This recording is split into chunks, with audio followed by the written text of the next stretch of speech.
오늘 말씀을 전하면서 한 여인을 소개하고자 합니다. 세상에 안타까운 사람들이 많지만 정말 어떻게 이럴 수 있을까 하는 그런 여인입니다. 미국에서 로스쿨을 수료하고 그 어렵다던 캘리포니아 주 검사로 임명이 됩니다.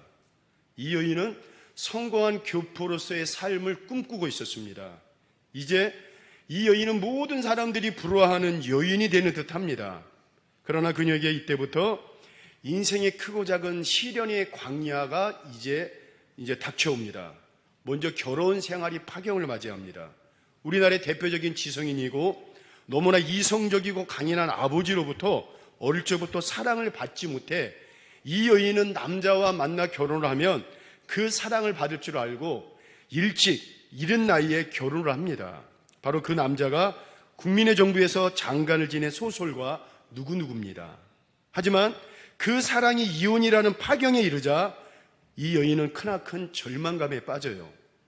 1989년에 두 번째 남편을 만나 재혼을 하고 다시금 안정적인 생활을 꾀하던 그녀에게 광야가 또다시 찾아옵니다. 1992년 이 여인에게 갑상선 암 판정이 나오고 그 다음에 암은 이후에 1996년에 재발이 되고 또다시 1998년에 두 차례 재발되면서 이 여인의 몸과 마음은 완전히 피폐하게 만듭니다. 설상가상으로 유치원에 들어간 둘째 아들이 주의력 결핍 과잉 행동장애 ADHD 판정을 받습니다. 이때부터 직장생활, 가정생활 그리고 신앙생활에 아슬아슬한 전선을 오가면서 이 여인의 악전 고투가 계속 진행이 됩니다. 친구의 권유로 교회를 다니던 이 여인은 1992년에 정식 세례를 받지만 사실 10년 동안은 그저 몸만 왔다 갔다 하는 그런 정도의 신앙이었습니다. 그런데 인생의 광야는 또다시 끝나지 않았습니다. 전부터 눈에 이상이 생겨 망막 손상이 계속 진행되다가 2006년에 이르렀을 때는 거의 실명 위기로 치달았습니다. 그런데 또 끝나지 않았습니다. 가장 큰 광야가 이 여인에게 기다리고 있었어요. 첫 남편과의 사이에서 난 큰 아들이 원인 불명의 홍수 상태로 19일 동안 있다가 어느 날 황망히 세상을 떠났습니다. 그때 이 아들의 나이가 27살, 미국의 명문대 버클리 대학교를 나온 아주 밝고 명랑한 수재였습니다. 아무리 인생의 광야라지만 이 정도면 이 여인이 어떻게 버틸 수 있는 재간이 있겠습니까? 아마도 이런 인생의 광야가 훑고 지나간다면 너나 할 것 없이 나 이런 하나님 안 믿을래. 무슨 교회야. 나 이런 하나님 안 만나고 싶어. 그런데 감사하게도 이 여인은 그 인생의 광야를 믿음으로 잘 통과를 합니다. 그리고 그 쓸쓸하고 풀 한 폭이 없고 물 한 모금 없는 그 광야에서 절대자이신 하나님을 극적으로 만납니다. 그리고 그 하나님의 만남은 큰아들을 잃은 이 여인의 슬픔이 이루 말할 수 없었어요. 도대체 이 문제가 해결이 되지 않는 거예요. 아무리 내가 교회를 다니고 예수를 믿어도 해결이 안 되는 거예요. 그런데 여전히 그 모든 것이 어느 날 기도하는 가운데 하나님의 역사이고 영원히 부활하신 주님의 뜻이라고 어느 날 받아들이기 시작합니다. 그리고 감사하게도 아들을 위해 기도하던 중에 하나님의 이런 음성을 듣습니다. 딸아, 너의 아이가 지금 아버지 집에서 편히 쉬고 있다. 슬퍼하지 말아라. 지금 기뻐하면서 잘 쉬고 있다. 근데 여러분 놀랍게도 그대로 예수를 믿어도 믿지 않을 것 같은 아버지가 예수를 믿고 세례를 받습니다. 그리고 2011년부터 눈이 회복이 되어가지고 정상으로 돌아옵니다. 바로 이 여인의 아버지가 우리나라 초대부 문화부 장관을 지낸 우리나라의 대표적인 지성인 바로 이어령 씨이고, 그리고 지금까지 말한 여인이 바로 이민아 선교사님이십니다. 나중에 이제 그 검사 다 이제 뒤로 하고 선교사님이 됩니다. 그러면서 모든 거 다 내려놓고 전 세계를 다니면서 성령사역, 특별히 치유사역을 많이 합니다. 이분이 기도할 때마다 병든 자, 질병 걸린 자들이 고침을 받는 역사가 엄청나게 일어납니다. 말씀 사역을 하면서 복음을 전하다가 그 아들이 그렇게 보고 싶어 하던, 그토록 사모하던 아들을 이제 사모하던, 사랑했던 그 천국으로 결국에 이사하여 우리 주님과 함께 영원한 삶을 살고 있습니다. 바로 이민아 선교사님의 이야기입니다. 여러분, 우리는 누구나 인생의 광야를 다 지납니다. 어느 날 꿈이 무너지고 어느 날 그렇게 사랑했던 사람과의 관계가 틀어지고 몸이 병들고 사랑하는 일을 잃기도 하고, 여러분 그렇지 않습니까? 이 여정이 때로 너무 길어요. 이 여정이 너무 메말라요. 이 여정이 너무나 괴롭고 어떨 때는 끝이 없어 보입니다. 그러나 오늘 본문은 반복해서 계속해서 이런 얘기를 합니다. 그 인자하심이 영원함이로다. 다시 말해, 이스라엘이 홍해를 건너고 원수의 손에서 구원받고 광야를 지나 약속의 땅을 향할 수 있었던 이유 단 하나, 바로 여러분 이거 역시 하나님의 은혜요, 끊이지 않는 하나님의 인자하심 때문이라고 성경은 기록하고 있습니다. 우리 인생도 마찬가지입니다. 여러분 지금 여기까지 온 것도, 앞으로 우리가 나아갈 길도 모두 하나님의 은혜요, 하나님의 인자심 위에 세워진 줄로 믿습니다. 그래서 우리 첫 번째로 한번 읽어보겠습니다. 시작. 광야는, 자, 하나님은 이스라엘 백성들을 애굽에서 이끌어내시고 약속의 땅 가나안 땅으로 곧바로 들이시질 않습니다. 왜 그렇습니까? 하나님은 그들을 광야를 통과하게 하십니다. 원수를 가르시고 원수의 손에서 구출하신 전능자 하나님은 그들을 광야라는 신비하고도 고통스러운 장소로 데려가십니다. 왜 광야입니까? 이왕이면 우리 아버지 하나님이신데 넉넉한 땅, 좋은 땅, 풀 많은 땅, 따뜻한 땅, 그 땅으로 인도하시면 좋을 텐데, 낮에는 찌든 태양, 밤에는 사르르 에이를 탄 추위가 있고 물 한 모금 없는 곳, 여러분 그 광야를 이끄십니다. 이유는 단 하나입니다. 광야는 하나님을 만나는 곳이기 때문에 그렇습니다. 이스라엘은 광야에서 하나님의 인도하심을 매일매일 체험합니다. 하늘에서 내리는 만나를 먹어야 돼요. 반석에서 터지는 샘물을 먹습니다. 그리고 구름 기둥과 불 기둥으로 낮에 밤에 지켜주십니다. 이스라엘 백성들은요, 오직 하나님의 손길이 없이는 단 1분 1초 살아갈 수 없는 그 광야에서 하나님을 철저히 의지해야만 살아갈 수가 있습니다. 다시 말해 여러분, 광야는요, 하나님 없이는 단 한순간도 살 수가 없습니다. 바로 그 자리에서 하나님은 자신의 백성들과 교제하시고 당신의 얼굴을 보여주십니다. 하나님은 이스라엘 백성들을 죽게 내버려 두지 아니하시고 인자하심으로 그들을 광야에서 먹이시고 입히시고 보호하셨습니다. 그래서 시편 기자는 이렇게 찬양합니다. 홍해를 가르신 이에게, 광야를 통과하신 이에게, 바로와 그의 군대를 홍해에 엎드리신 이에게 그분의 그 인도하심에 감사하라. 그 인자하심이 영원함이로다. 여러분, 오늘 우리는 인생을 살아가면서 만나는 광야를 저주로 오해합니다. 왜요? 너무나 힘들어요. 너무나 고통이에요. 어떨 때는 버림받은 것 같아요. 정말 여러분 그러지 않겠습니까? 어제도 어느 분에게 전화로 목사님 기도 부탁을 해요. 그분은 얼마 전에 아시는 분이 있겠지만 허리를 다치셨어요. 그런데 이번에 또 일어나다가 넘어졌는데 갈비뼈가 부러진 거예요. 얼마나 아픈지 목사님 너무 아파요. 응급실에 실려가지고 막 소리를 질렀대요. 여러분 그러지 않겠습니까? 얼마나 아프고 고통스럽겠습니까? 전화상이지만 하나님, 이분이 고통의 광야의 시간을 지나고 있지만 하나님의 손길이 이 순간 이분에게 임하여 주셔서 광야 같은 이 고통을 잘 이기며 승리하게 하여 주옵소서. 전화상이지만 기도했습니다. 얼마나 안타깝습니까? 그래서 성경은 분명히 이야기합니다. 광야는 바로 하나님의 손이 가장 가까운 곳입니다. 그리고 광야는 하나님의 역사와 기적이 더 크게 일어날 수 있는 곳입니다. 오늘 우리가 여러분 모든 거 내려놓고 맨몸으로 하나님을 찾을 수밖에 없는 그 자리, 나의 무능함과 나의 연약이 드러나는 그 자리가 바로 하나님을 깊이 만날 수 있는 복된 자리라는 것입니다. 하나님께서는 왜 우리 인생 가운데 광야를 허락하셨습니까? 그것은 여러분들을 만나기 위해서입니다. 그러므로 오늘도 혹시 인생의 광야를 지나고 분 계십니까? 목사님 난 아니에요. 나는 너무 좋아요. 나는 너무 해피해요. 나는 아무런 문제 없어요. 여러분 그런 말 하지 마세요. 광야를 만나지 않는다면 좋지만 우리가 인생 뒤돌아보면서 깨닫는 게 뭡니까? 광야는 꼭 있습니다. 광야가 기다리고 있더라고요. 광야는 누구나 다 있더라고요.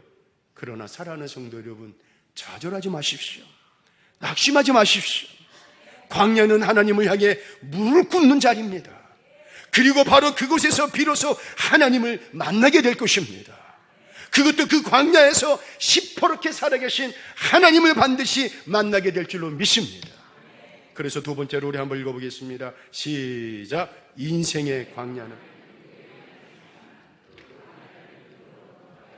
자, 하나님께서는 이스라엘 백성들을 광야로 몰아넣으시고, 야, 너희들 알아서 잘해, 너희들 빠빠이다, 여러분 그렇게 말씀하신 것이 아니라 오늘 본문 14절을 보니까 그 광야를 통과하게 하신 그분으로 기록을 합니다.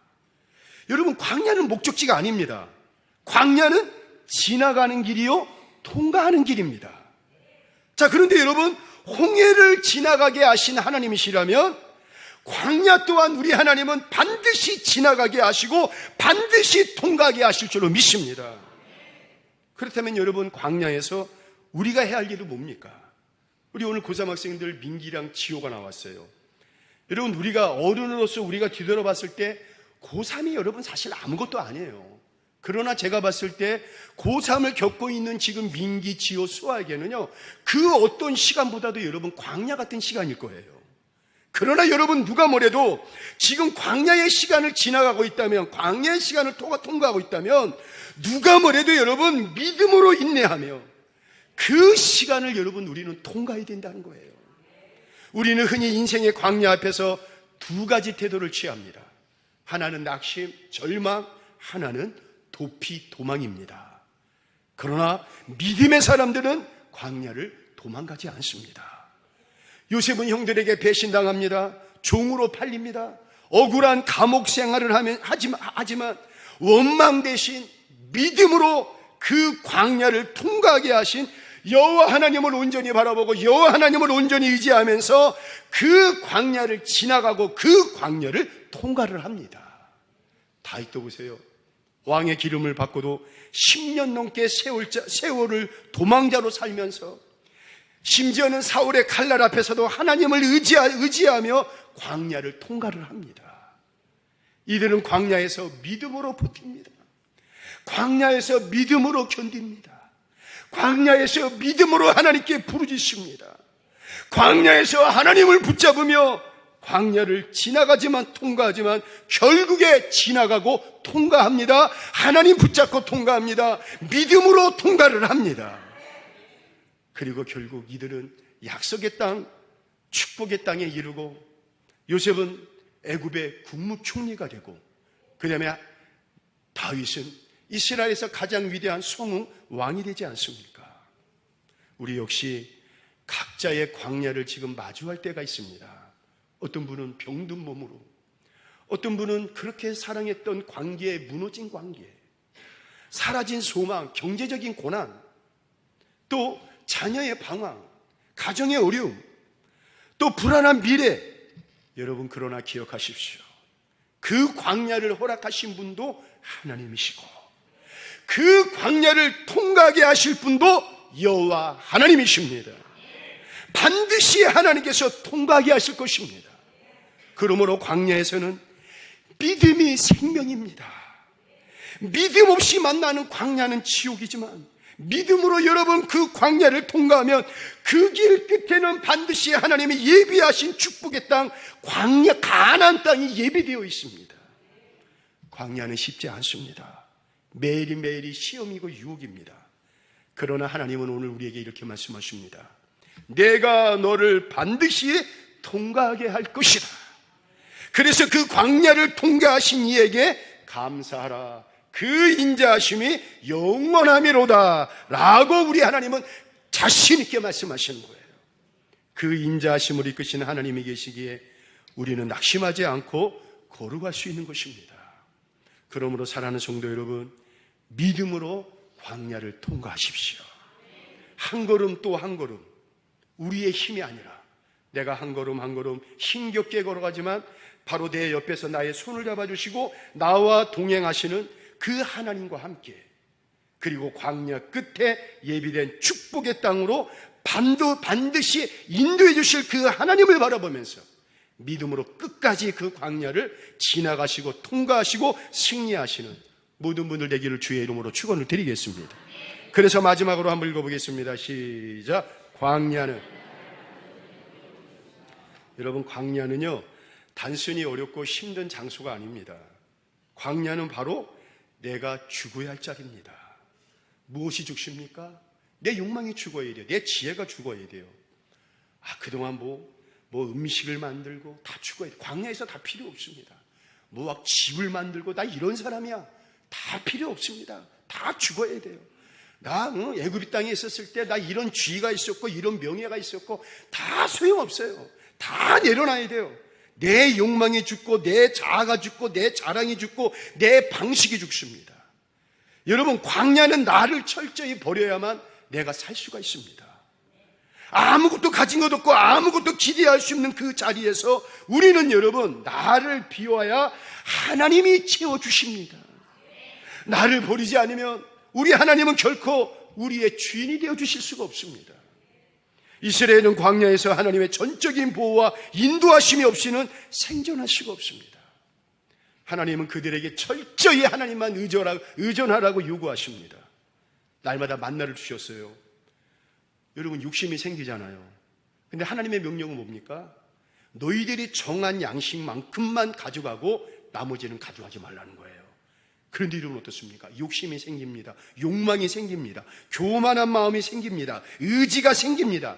결국에 여러분 하나님의 명령을 저버리고 욕망과 의지와 교만한 마음으로 만나를 더 취한 그 만나는 집에 갔더니만 시간이 지나니까 다 썩어져 가지고 먹을 수 없게 되어버립니다.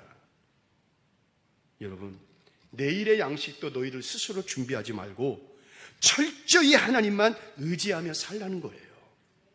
그래서 광야는요 자립의 장소가 아니라 하나님의 의존의 장소입니다.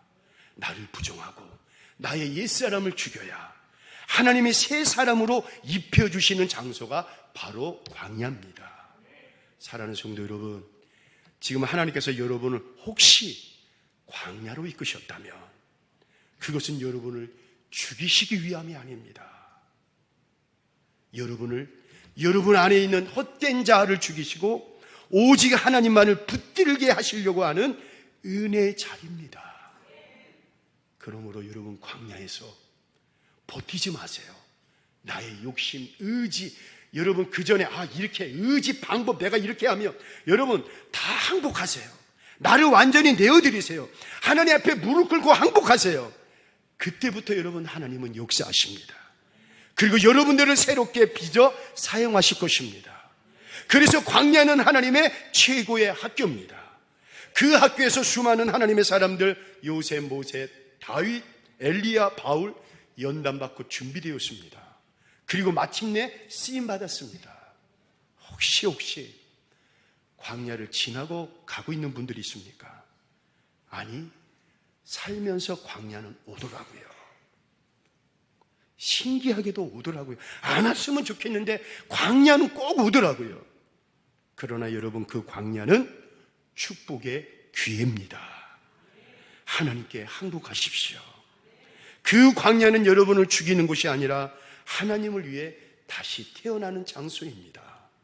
그래서 이 광야의 길에서도 하나님의 은혜와 하나님의 인자하심을 깊이 더 많이 경험하시고 반드시 승리하시는 우리 세계의 모든 성도들 되기를 이 시간 주의 이름으로 축원을 드리겠습니다.